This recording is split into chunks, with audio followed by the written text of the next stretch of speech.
साथियों, आज का ये दिन मेरे लिए मिश्रित भावनाओं से भरा हुआ है, जहां एक तरफ लोक जनशक्ति पार्टी रामविलास की तरफ से एनडीए का समर्थित प्रत्याशी हाजीपुर की धरती, हाजीपुर की लोकसभा से घोषित होने पर जहां इस बात का उत्साह है, तो वहीं ये बात मुझे भावुक भी करती है कि हाजीपुर की ये धरती हमेशा मेरे नेता, मेरे पिता आदरणीय रामविलास पासवान जी के नाम से जानी जाती थी। मेरे पिता का नाम हाजीपुर की महान जनता की वजह से देश में, दुनिया में जाना जाता था।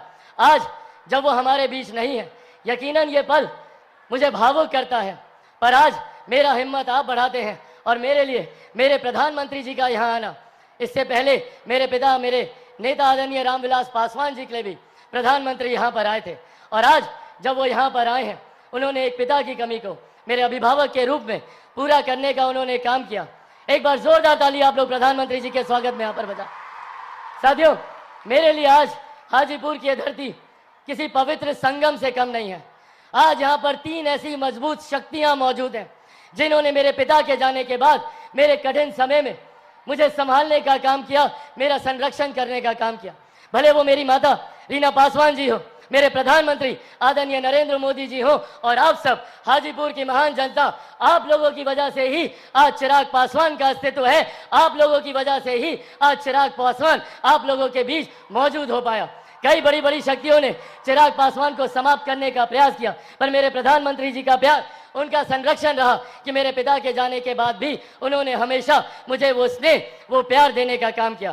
साथियों, आज ये राजनीतिक मंच नहीं है, मेरे लिए आप सब परिवार के सदस्य की तरह हैं। ज्यादा राजनीतिक चर्चा ना करते हुए मैं बस ये आग्रह करने आया हूं कि हम सबको इस बात का ध्यान रखने की जरूरत है कि कौन सही मायनों में हमारे लिए कार्य कर रहा है, कौन दिन रात मेहनत कर कर हम लोग को मुख्य धारा के साथ जोड़ने का काम कर रहा है। एक तरफ हमारे प्रधानमंत्री आदरणीय नरेंद्र मोदी जी हैं। आज जब यहाँ पर इतनी भारी संख्या में महिलाएं मौजूद हैं, पहली बार देश में एक ऐसे प्रधानमंत्री आए जिन्होंने आपके सम्मान की चिंता करते हुए शौचालय का निर्माण करने का कार्य कराया, आपके लिए उज्ज्वला योजना देने का काम करवाया। मैं चाहता हूं एक बार जोरदार ताली तमाम महिलाएं हमारे प्रधानमंत्री जी के लिए बजाएं।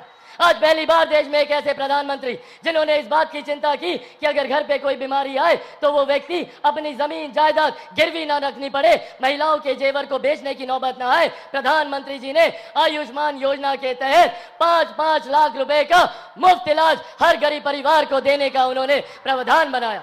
आज देश की, दुनिया की सबसे बड़ी गरीब कल्याण की योजना जिस पर हम सबको गर्व होता है, और इसका श्रेय मैं मेरे नेता, मेरे पिता आदरणीय रामविलास पासवान जी को भी दूंगा। प्रधानमंत्री जी जानते हैं, उस वक्त उनका खुद का स्वास्थ्य खराब था, पर प्रधानमंत्री जी की सोच को धरातल पर उतारने के लिए प्रधानमंत्री गरीब जन कल्याण अन्न योजना के तहत आज भी देश में 81 करोड़ लोगों को मुफ्त में राशन दिया जा रहा है। ये सोच हमारे प्रधानमंत्री आदरणीय नरेंद्र मोदी जी की है।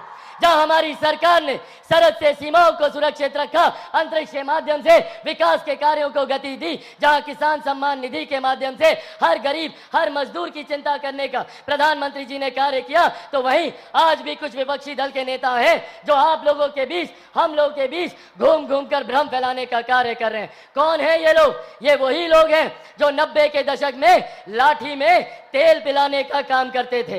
ये वही लोग हैं जो आप लोगों की नौकरी के बदले में जमीन लिखवाने का काम करते थे, और अब तो इन्होंने विधिवत तरीके से इस योजना को अंजाम देने का प्रावधान बनाना शुरू कर दिया है। इनहेरिटेंस टैक्स के माध्यम से अब विरासत पर टैक्स लगाने की सोच कांग्रेस और राजद के नेता करने जा रहे हैं। आप लोगों की जितनी जमीन है, चाची, आप लोगों का जितना गहना जेवर होगा ना, कांग्रेस और राजद का लोग आएगा उसका 55% अपने खजाने में ले लेगा। ये हम लोग को याद रखने की जरूरत है कि किस तरीके से हम लोगों का थोड़ी बहुत संपत्ति जो भी अर्जित की गरीब किसान, गरीब मजदूर या महिलाओं ने, उसको भी हड़पने की सोच कांग्रेस और राजद के लोग रखते हैं, और भ्रम फैलाने का ये लोग काम करते हैं, झूठ बोलने की बात करते हैं। कभी कहेंगे संविधान खत्म हो जाएगा, कभी कहेंगे आरक्षण समाप्त हो जाएगा, तो कभी कहेंगे कि लोकतंत्र की हत्या हो जाएगी। ये लोग लोकतंत्र की बात करेंगे जिन्होंने सन 75 में आपातकाल लगाकर सही मायनों में लोकतंत्र की हत्या करने का काम किया। ये लोग लोकतंत्र की चिंता कर रहे हैं। साथियों,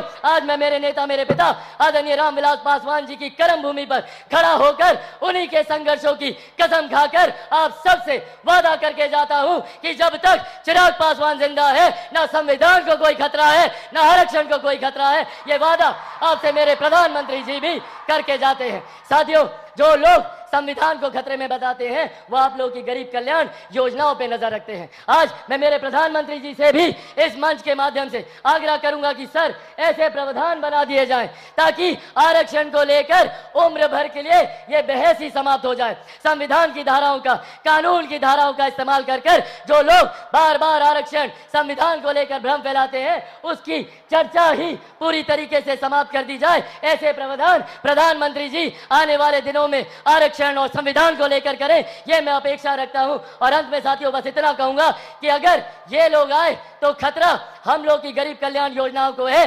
जितनी कांग्रेस राजद के लोग हैं, आज जितने लोगों को 5-5 किलो अनाज मिलता है, एक बार हाथ उठाकर प्रधानमंत्री जी को बताएं कि आप लोग को अनाज मिल रहा है ना? जिनको मिल रहा हाथ उठाकर बताएं।